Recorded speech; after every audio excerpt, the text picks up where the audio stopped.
Assalamu alaikum wa rahmatullahi wa barakatuh. Welcome back to your online classes, class 8. In the last lecture, we had studied about the fertilization process in humans, and we had completed the implantation and development of embryo.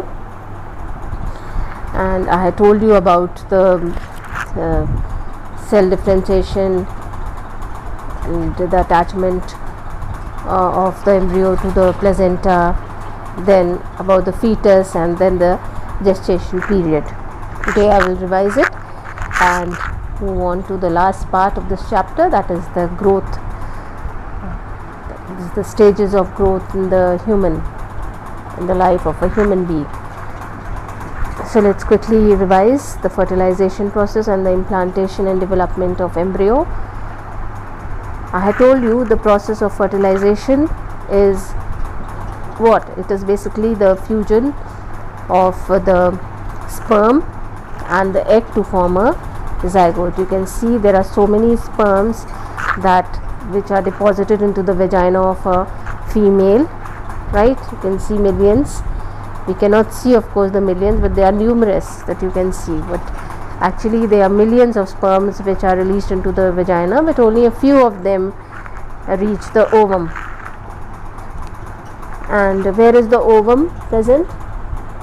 It is released, or the ovulation process takes place, and in the fallopian tube what happens? This ovum moves over there and it fuses with the sperm, where you can see only one sperm fuses with the egg, rest they die, and only what part of the sperm is able to penetrate? You can see only the head is able to penetrate along with the nucleus, and there is fusion of the female nucleus and the male nucleus, right? That takes place, and it results in the formation of the zygote. This process of fusion of the sperm and egg to form a zygote is called as the fertilization, and fertilization takes place where?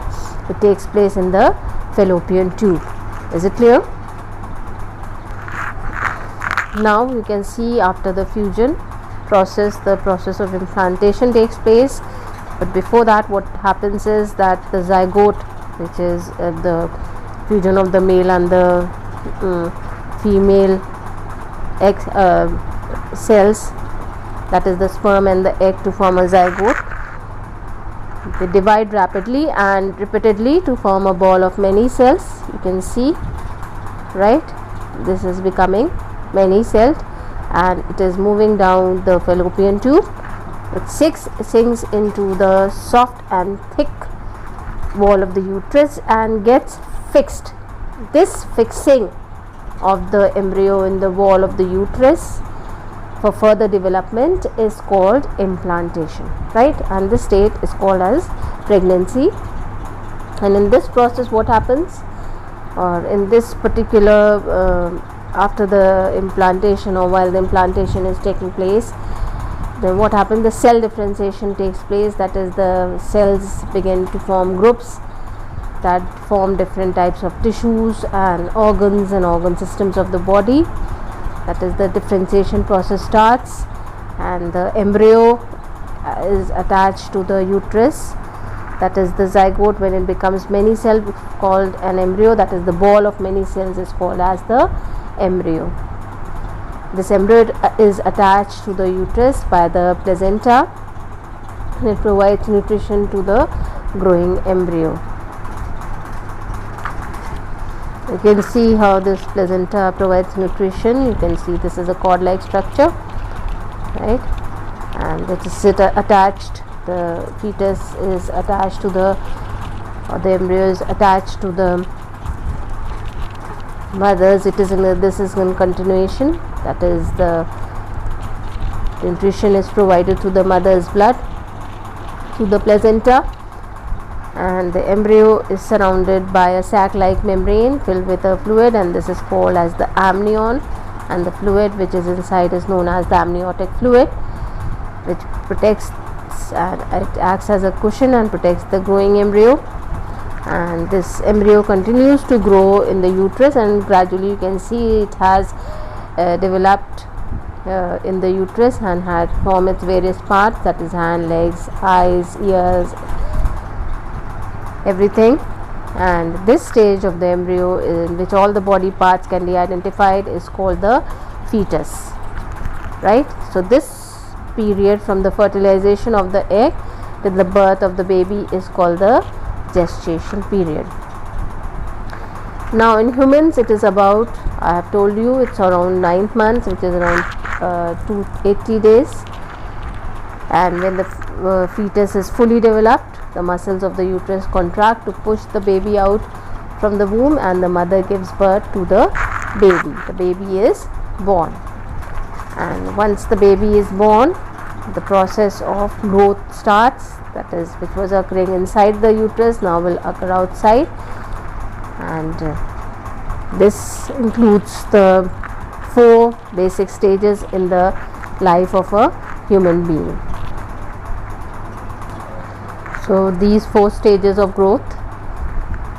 Now growth, we all know, is a natural process, and it is affected by parameters like what type of an environment a child is getting to grow, what type of diet is being given, right? So it includes, and of course it includes the genetic part also, the hereditary part, which it has attained from its parents. So infancy, the first stage is infancy, that is, the stage is from the birth of a child to about 2 years, and in this phase, or in this stage, the growth is very rapid, and you can see a change physically, as well as there are certain other changes in the child which are very rapid. The changes you can see within months, right?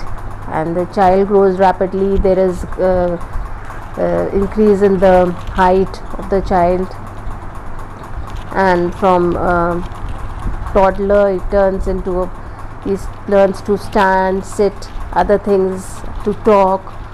All these things also come up, and he learns to recognize.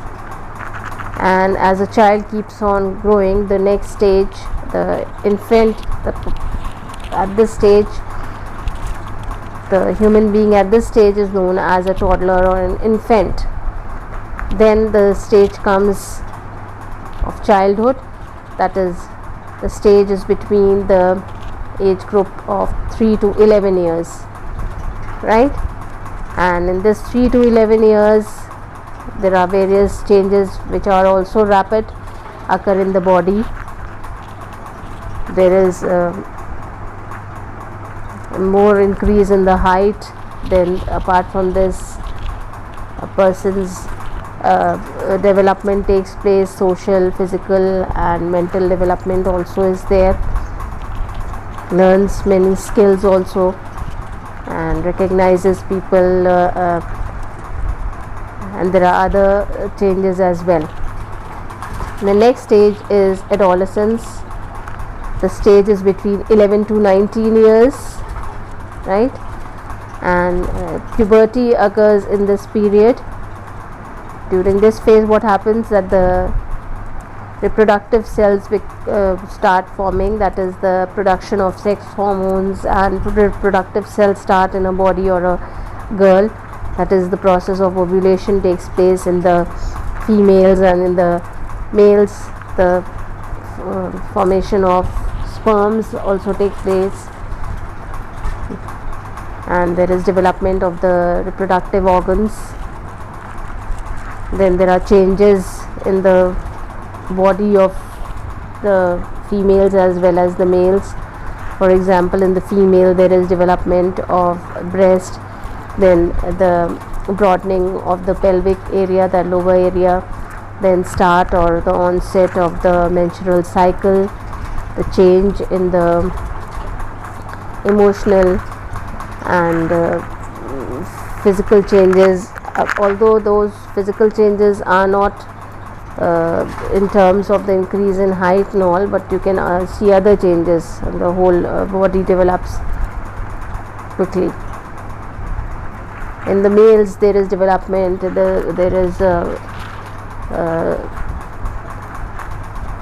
the mustaches start developing, and there is change in the voice.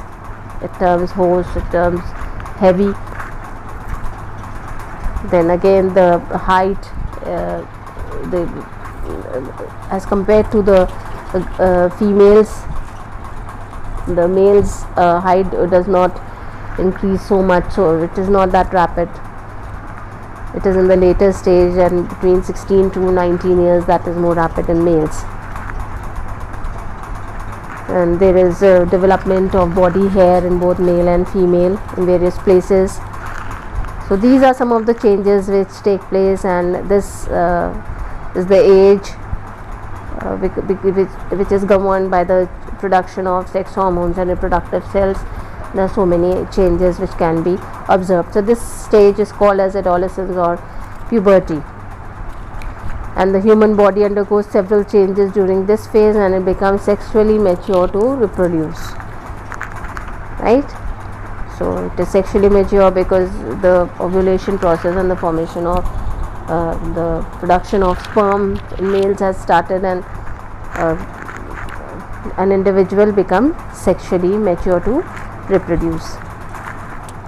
Next stage is the adulthood, and this is followed by this stage follows adolescence. Now this stage especially between 13 to 19 years is also known as teenage, right? Then after 19 years an individual attains complete growth and emotional stability at this stage, and one gives priority to career and shouldering responsibilities, because these things are better understood. A person starts understanding things, and socially, physically and mentally a person becomes independent, right? And he understands things and has developed a mature thinking and started having better understanding and intelligence, and has started understanding things in a better manner. So that means that is what started giving priority to career and shouldering responsibilities. Like for example, after you leave your class 12, at that age, 18 to 19 years, you start thinking about your career, right from the time you have entered your class 11th. So this is the adulthood period, or the stage of adulthood. Person there is no development, growth and development after this, right? So you can see in all these cases that there is the increase in the size of the bones, the whole structure, increase in the height, changes in the physical features. So these are the stages of growth in a human being, that is infancy, childhood, then the adolescence and the adulthood, right? So these are the various stages. Now this completes the chapter. Let's discuss the exercise on page number 37. Okay, tick the correct option. The fusion of sperm and egg to form a zygote is called gestation, implantation, fertilization and reproduction. Yes, I've repeated it several times. It is fertilization, right? This is fertilization.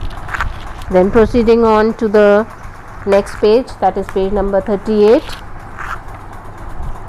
The process of formation of groups of cells that develop into different tissues, organs and organ system of the body is called pregnancy, differentiation, implantation and gestation. It is differentiation. That is B, right? Next is embryo is attached to the uterus by the amnion, fetus, placenta. None of these. It is, yes, placenta. Then state whether the following statements are true or false. Rewrite the false statements correctly. Sperms are deposited into the vagina through the penis during sexual intercourse. Yes, it is right. This is true. The complete sperm fuses with the egg during fertilization. Yes, it is false. What fuses? The head along with the nucleus fuses with the egg during fertilization. Number 3, fertilization results in the formation of an embryo. Yes, it is false. It results in the formation of the zygote. Is it clear? Next is the stage of the embryo in which all the body parts can be identified is called fetus. Yes, it is right. It is called fetus. It is true. So 1 and 4 are true and 2 and 3 are false. So revise the whole chapter so that in the next session we can quickly recapitulate the whole chapter. But before that, I will discuss the exercise. So revise the whole chapter in the next lecture. Allah Hafiz.